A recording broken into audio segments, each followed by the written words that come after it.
தாலிபான் தீவிரவாத தாக்குதலையும் மீறி பெண்கள் கல்விக்காக போராடும் சிறுமி மலாலா ஐரோப்பாவின் மிகப்பெரிய பிர்மிங்ஹாம் நூலகத்தை திறந்து வைக்கிறார்.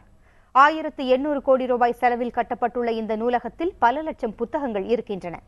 மேலும் பிரிட்டன் திரைப்படக் கல்லூரியின் திரைப்பட மற்றும் தொலைக்காட்சி கருவூலத்தை கொண்டுள்ளது. இது இலக்கிய மேதை ஷேக்ஸ்பியரின் படைப்புகளை கொண்டுள்ள இரண்டாவது பெரிய மையமாக இந்த நூலகம் பார்க்கப்படுகிறது. இவ்வாறான சிறப்புகளை கொண்ட நூலகத்தை ஐநா பொதுச் செயலாளரால் துணிச்சலான பெண் என பாராட்டப்பட்ட மலாலா திறந்து வைக்க ஏற்பாடு செய்யப்பட்டுள்ளது. இப்படி ஒரு கௌரவம் தனக்கு கிடைத்ததை எண்ணி மகிழ்ந்த மலாலா, புத்தகங்களினால்தான் கல்வியின் சிறப்பை அறிய முடியும் என்றும் இதைக் கொண்டு எதிர்காலத்தை தீர்மானிக்க முடியும் என்றும் பெருமிதத்தோடு தெரிவித்தார். இதுபோன்ற சிறந்த நூலகங்கள் உலகின் எல்லா மூலைகளிலும் இருக்க வேண்டும் என்பதுதான் தனது கனவு என கூறினார்.